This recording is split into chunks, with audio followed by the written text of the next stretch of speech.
नमस्कार साथियों, स्वागत है आपका शिक्षा मनोविज्ञान की तीसरी क्लास में। आज हम इस क्लास में जानेंगे शिक्षण की परिभाषाओं के बारे में, शिक्षण के अर्थ के बारे में, शिक्षण की प्रकृति तथा विशेषताओं के बारे में और साथ ही साथ यह भी जानेंगे कि उत्तम शिक्षण की क्या क्या विशेषताएं होती हैं आदि के बारे में। तो ज़्यादा देर न करते हुए चलिए क्लास को शुरू करते हैं। तो सबसे पहले जानते हैं शिक्षण की परिभाषाओं के बारे में। तो सबसे पहली परिभाषा गेज महोदय के अनुसार है, जो कि है शिक्षण एक प्रकार की व्यवहारिक प्रक्रिया है। कैसी प्रक्रिया है दोस्तों? व्यवहारिक प्रक्रिया है जिसका उद्देश्य एक दूसरे के व्यवहारों में वांछित परिवर्तन लाना है। ठीक है, क्या दो महत्वपूर्ण बिंदु हैं इनके परिभाषा में, गेज महोदय की परिभाषा में?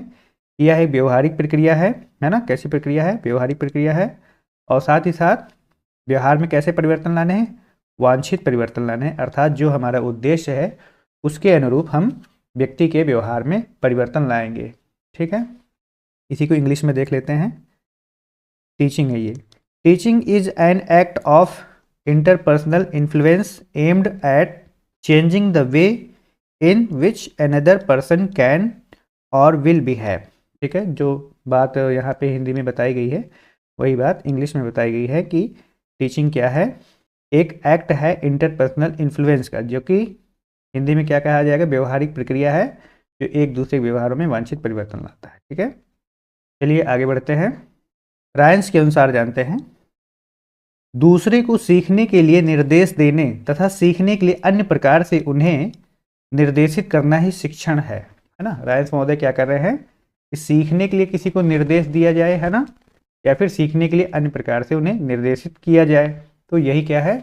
शिक्षण है। मुख्य रूप से इन्होंने क्या बताया? शिक्षण में क्या होना आवश्यक है? निर्देश या निर्देशन। ठीक है, यही शिक्षण कहलाता है रायंस के अनुसार। स्किनर के अनुसार जानते हैं, शिक्षण पुनर्बलन की कंटीजेंसी, आकस्मिकता का क्रम है। ठीक है, स्किनर महोदय क्या कह रहे हैं? पुनर्बलन, है ना, जिसे इंग्लिश में री इन्फोर्समेंट कहा जाता है, इसका क्या है? ये कंटीजेंसी है, का क्रम है, जिसे आकस्मिकता कहते हैं, है ना। थोड़ी थोड़ी देर पे या आकस्मिक रूप से किसी को अगर हम पुनर्बलन प्रदान कर रहे हैं, है ना, किसी व्यक्ति बालक को पुनर्बलन प्रदान कर रहे हैं, री इन्फोर्समेंट दे रहे हैं उसे, तो वो क्या कहलाएगा? शिक्षण कहलाएगा स्किनर महोदय के अनुसार। चलिए आगे जानते हैं। स्मिथ के अनुसार शिक्षण का उद्देश्य निर्देशित क्रिया है। इन्होंने क्या बताया भाई? शिक्षण का क्या उद्देश्य है? एम के बारे में बताया इन्होंने।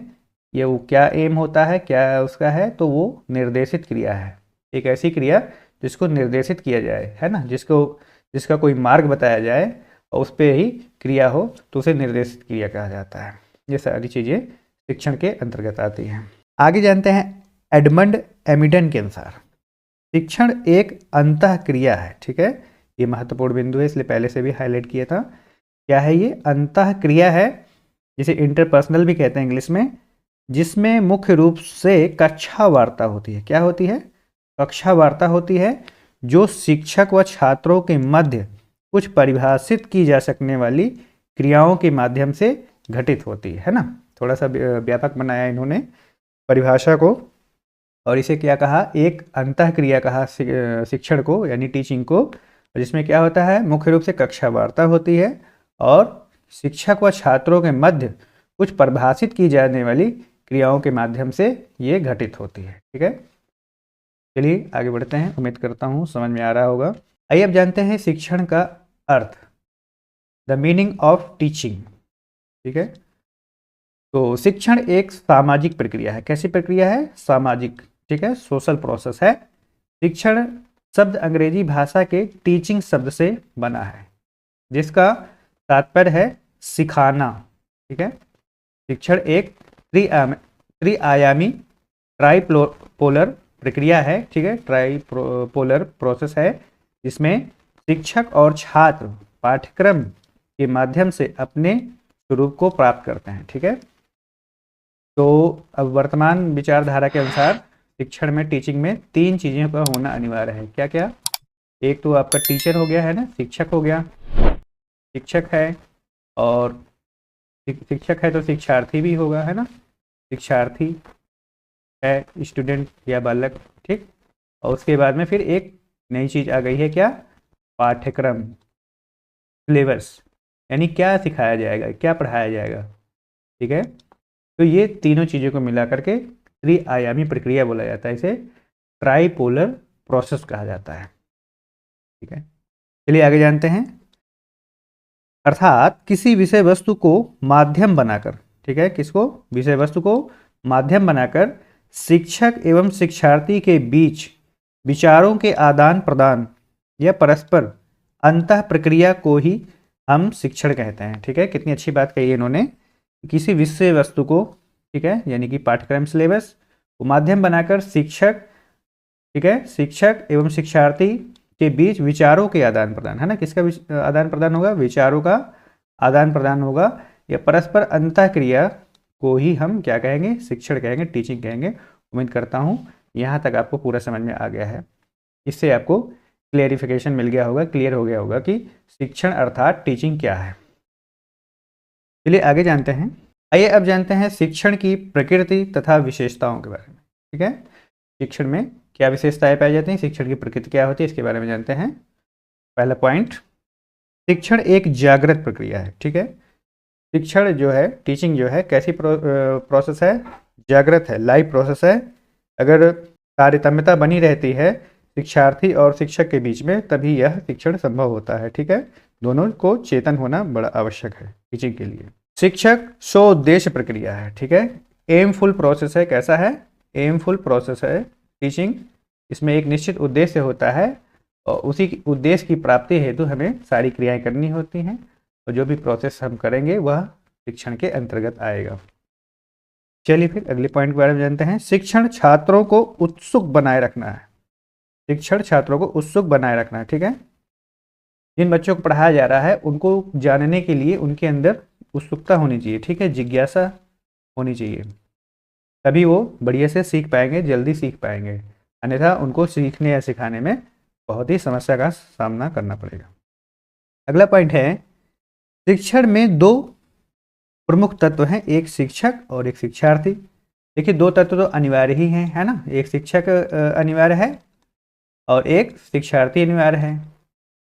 ठीक है, शिक्षार्थी अनिवार्य है, ठीक है, टीचर भी अनिवार्य है और स्टूडेंट अनिवार्य है। इसके अलावा हमें क्या सिखाना है, सिलेबस जो है वो भी आवश्यक होता है, लेकिन दो का होना तो बिल्कुल ही अनिवार्य है, इसके बिना टीचिंग नहीं हो पाएगी। ठीक है, शिक्षण अधिगम को प्रभावशाली व सरल बनाता है। ठीक है, शिक्षण जो होता है, टीचिंग का जो प्रोसेस है, वो अधिगम अर्थात लर्निंग को क्या करता है, ये प्रभावशाली बनाता है, इफेक्टिव बनाता है, और क्या करता है, सरल बनाता है।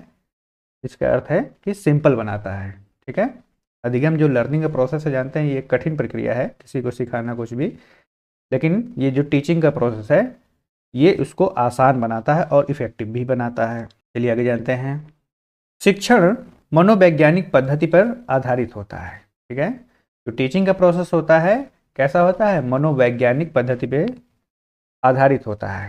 ठीक है, मनोविज्ञान को आधार बना करके, ठीक, वैज्ञानिक पद्धतियों को आधार बना करके टीचिंग प्रोसेस की जाती है, पढ़ाया जाता है, शिक्षण दिया जाता है। शिक्षण मार्गदर्शन करता है। ठीक है, जो टीचिंग होती है कि कोई बच्चा पढ़ रहा है ना, कोई भी बालक विद्यालय में पढ़ रहा है, शिक्षा ग्रहण कर रहा है, तो उसे उसके लक्ष्य तक पहुंचाने तक क्या क्या विधियां, क्या क्या उपाय करने चाहिए, है ना, इन सब का जो है ज्ञान कौन देगा, शिक्षक देगा। और किसके माध्यम से देगा, टीचिंग के माध्यम से देगा, अर्थात शिक्षण के माध्यम से देगा। अगला पॉइंट है, शिक्षण कौशल युक्त क्रिया है। ठीक है, ये क्या है भाई, टीचिंग भी एक आर्ट है, एक क्या है, स्किल है। जैसे ज्ञानी व्यक्ति तो समाज में बहुत सारे होते हैं, बहुत अधिक पढ़े लिखे होते हैं, लेकिन सबके अंदर टीचिंग की स्किल नहीं होती है। शिक्षण का जो है कौशल सबके अंदर नहीं विद्यमान होता है, अपने नॉलेज को एक्सप्रेस कर पाने का गुण सबके अंदर नहीं होता है। जो अच्छे शिक्षक होते हैं, है ना, जो जिनके अंदर ये गुण पाए जाते हैं, जो कौशल इनके अंदर होता है, वही सही मायने में टीचर बन पाते हैं, वही सही मायने में शिक्षक कहलाते हैं। चलिए अगला जानते हैं। शिक्षण छात्रों को क्रियाशील बनाता है। ये जो टीचिंग है ऐसी होनी चाहिए कि जो हमारे छात्र हैं, जो सीख रहे हैं, जो लर्निंग कर रहे हैं, है ना, जो अधिगम कर रहे हैं, वो कैसे हो, क्रियाशील हो, ज़्यादा से ज़्यादा एक्टिव हो। अगर वो पैसिव बन करके बैठे रहेंगे क्लास में तो कुछ भी नहीं सीख पाएंगे, जब तक वो एक्टिव नहीं होंगे। एक्टिव होने के बाद ही कोई बच्चा, है ना, बढ़िया से अपने लर्निंग प्रोसेस को अंजाम दे पाता है, बढ़िया से सीख पाता है। इसलिए टीचर को चाहिए कि बच्चों को ज़्यादा से ज़्यादा एक्टिव रखे, है ना, उन्हें प्रश्न पूछने के लिए प्रोत्साहित करे। ठीक है, प्रश्न पूछने पर उनको डांट कर बैठा नहीं देना चाहिए, प्रश्न पूछने के लिए प्रोत्साहित करना चाहिए, उसका जवाब टीचर को धैर्यपूर्वक देना चाहिए। अगर किसी प्रश्न का उत्तर नहीं आता है तो अगले दिन बताए, है ना। तो इस प्रकार से क्लास का जो है माहौल बनाना चाहिए। अगला पॉइंट जानते हैं, शिक्षण में सांकेतिक, क्रियात्मक व शाब्दिक व्यवहार छिपा रहता है। ठीक है, ये क्या है, जो टीचिंग होती है इसमें संकेत के द्वारा भी जो है कुछ उपाय को किया जाता है, क्रियात्मक रूप से भी करके दिखाया जाता है, और शाब्दिक व्यवहार तो जानते ही हैं, बोल के पढ़ाया जाता है।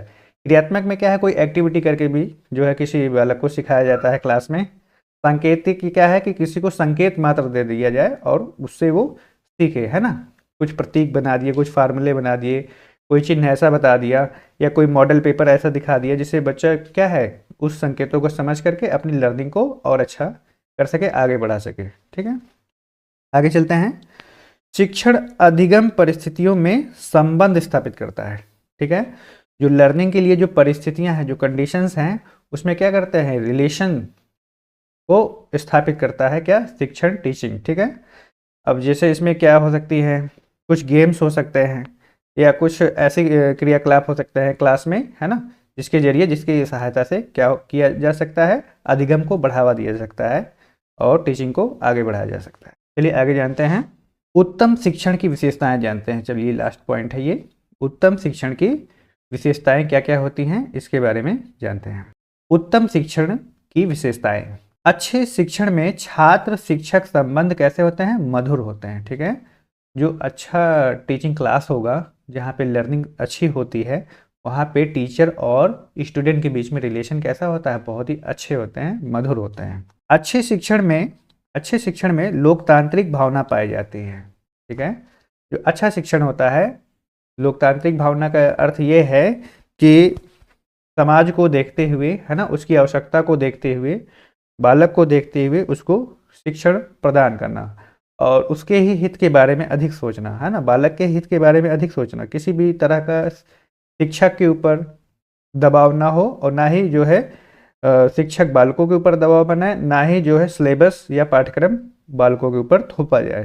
ठीक है, तो इस तरह का जो शिक्षण पद्धति होती है, लोकतांत्रिक भावना उसमें पाई जाती है। अगला पॉइंट है, अच्छे शिक्षण में छात्रों तथा शिक्षक के मध्य क्रियाशीलता पाई जाती है ना, एक्टिविटी अच्छी होनी चाहिए किसके बीच में, छात्रों और शिक्षक के बीच में, टीचर और स्टूडेंट के बीच में अच्छी क्रियाशीलता हो, है ना। जो प्रश्न पूछे शिक्षक, जो है छात्र उसका जो है जवाब दे, और जो छात्र प्रश्न कर रहे हैं शिक्षक उसका जवाब दे, उसको संतुष्ट करने का प्रयास करे, तो वो क्या कहलाएगा, क्रियाशीलता उसके अंदर पाई जाएगी। अच्छा शिक्षण वह तभी कहलाएगा। अगला पॉइंट है, अच्छे शिक्षण में संवेगात्मक स्थिरता होती है। ठीक है, जो बढ़िया टीचिंग होती है, इफेक्टिव टीचिंग होती है, उसमें क्या होती है, संवेगात्मक, संवेग जो होते हैं उसमें क्या होती है, स्थिरता होती है। कहने मतलब कि किसी उद्वेलित मन से, है ना, किसी टॉपिक पे बहुत ज़्यादा उद्वेलित नहीं होना है।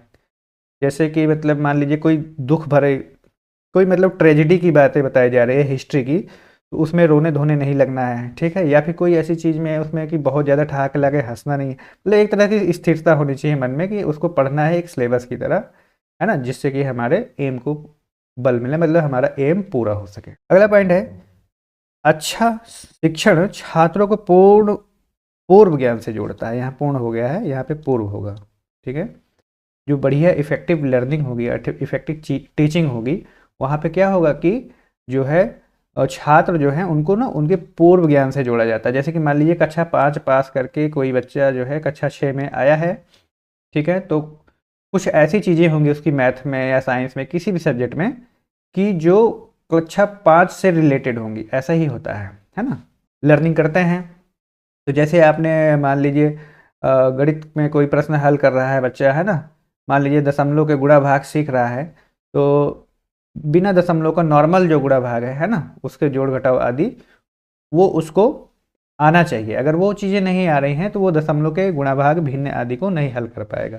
इसलिए बच्चे को पहले क्लास में पढ़ाने से पहले एक बार उसको पुराना ज्ञान अवश्य याद कराना चाहिए कि पिछली कक्षा में हम क्या पढ़े हैं, उसको रिकॉल कराना बहुत आवश्यक है। चलिए अगले पॉइंट में जानते हैं, अच्छे शिक्षण में निदानात्मक व उपचारात्मक तत्व पाए जाते हैं। अच्छा जो शिक्षण होता है, जो इफेक्टिव टीचिंग होती है, तो उसमें क्या होता है, निदानात्मक और उपचारात्मक तत्व पाए जाते हैं। ये क्या होते हैं, बच्चों में जो कुछ कमियां पाई जाती हैं, मतलब उनकी कोई बालक ऐसा है बुद्धि लब्धि उसकी कम है, या किसी को विशिष्ट बालक है, मान लीजिए उसके अंदर कोई दिक्कत है देखने सुनने बोलने आदि में, या कोई भी समस्या है उसके अंदर, तो उसका क्या उपाय करके उसको जो है टीचिंग दी जाए, है ना, उसको शिक्षण दिया जाए। ये सारी चीज़ें जो है एक अच्छे शिक्षण में होनी अनिवार्य होती हैं। अगला पॉइंट है, अच्छा शिक्षण निर्देशात्मक होता है, ना कि आदेशात्मक।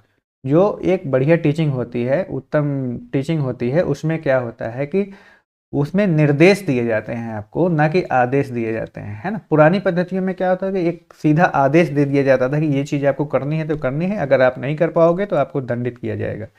लेकिन आजकल ऐसा नहीं है, टेक्नोलॉजी बदल रही है, शिक्षा मनोविज्ञान का जो है प्रयोग करके शिक्षण दिया जा रहा है। तो यहाँ पे क्या किया जाता है, इंस्ट्रक्शन दिए जाते हैं, निर्देश दिए जाते हैं कि आपको ये कार्य करना है, इस प्रकार से करना है। अगर आपको समस्या आती है तो उसका भी समाधान प्रस्तुत किया जाता है। अगला पॉइंट है, अच्छा शिक्षण छात्रों को अनुकूल वातावरण उपलब्ध कराता है। ठीक है, जो बढ़िया इफेक्टिव लर्निंग है, इफेक्टिव टीचिंग है, वो क्या करती है कि छात्रों को अनुकूल वातावरण उपलब्ध कराए। ठीक है, जैसे कि मान लीजिए किसी छात्र के पास में पढ़ने के अभाव है, किताबों पुस्तकों का अभाव है, तो उसके लिए लाइब्रेरी की व्यवस्था कराना, या उसको सामान्य कक्षा में जो है नहीं समझ में आ रहा है, कक्षा में बालकों की संख्या अधिक है, तो उसको 1 to 1 भी जो है अकेले में बिठा करके समझाने का प्रयास करना, है ना, काउंसलिंग गाइडेंस आदि जो है प्रोवाइड कराना। तो ये सारी चीज़ें क्या कहलाएंगी, ये अच्छे शिक्षण में कहलाएंगी और उसको अनुकूल वातावरण उपलब्ध कराएंगे।